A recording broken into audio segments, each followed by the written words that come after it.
was on the ship, I prayed in the Spirit, and I asked one of the sailors to talk to me, to tell me what it was like on the ship.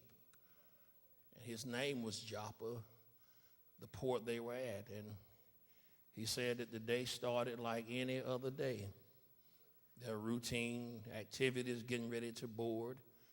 And they were headed to a place called Tarshish on the side of Spain.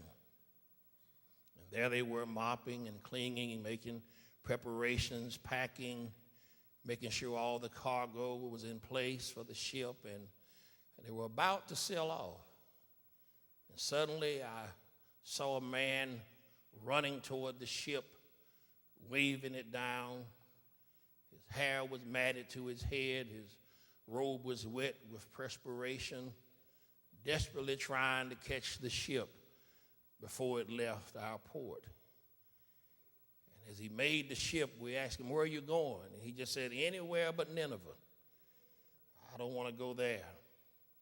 And so we started. We had looked in the western skies and had seen the sun setting from a distance, and we knew, therefore, we had clear skies.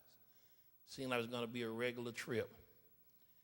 And as I started doing my part in the ship, and we doing my part, and the ship took off, and everything was fine. And as we made our way, suddenly out of nowhere, it was almost as if the gods themselves hurled a wind out of nowhere. I had prayed to my God and put him in my pocket, and I thought I was okay. And all of a sudden, the ship started being tossed around. Water started pouring on the deck.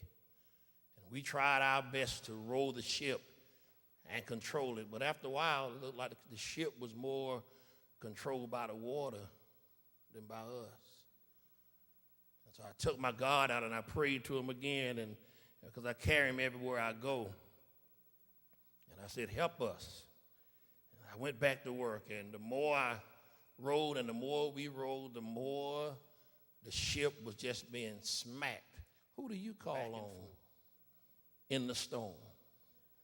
Maybe you didn't cause the storm, but do you call your friends? You call your neighbors? Do you go to Facebook? Do you Instagram your storm? You might not cause the storm, but if you're not calling on God, you can contribute to the storm. I know my name is Joppa, and I found out I was really as part of the problem as Jonah was. I'm calling on a God that can't hear me. I'm calling on a God that can't save. So just because I didn't start the storm, it's a waste of time to keep blaming Jonah, because I'm in the same storm too. Blaming Jonah was not going to stop the storm. But I know one thing. Jonah started saying how powerful his God was. And even in the storm, it made me feel good.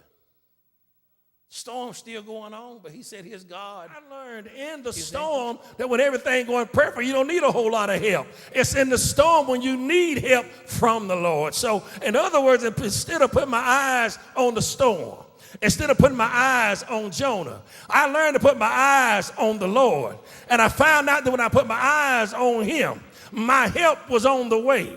We kept on fighting for a while to try to turn the storm around. That's what we do. We try to fix it ourselves. After a while, we gave up and said, "Jonah, what do we have to do to calm the storm? We know now you're a prophet of God." And Jonah said, "Throw me overboard." We didn't want to do that. We thought God would get us for killing his own manservant. But Jonah said, "No, I caused the storm, and the only way to stop this storm is for me to be sacrificed."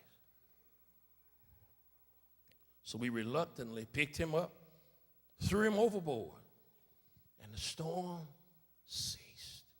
When I thought I couldn't make it, Jesus came and he saw about me and he made his way through the storm. Peter saw him coming and said, Lord, if it's you, let me walk on the water to see you. There's some witnesses here who will tell you that somehow or another, he let me do a little water walking. He let me do a little miracles.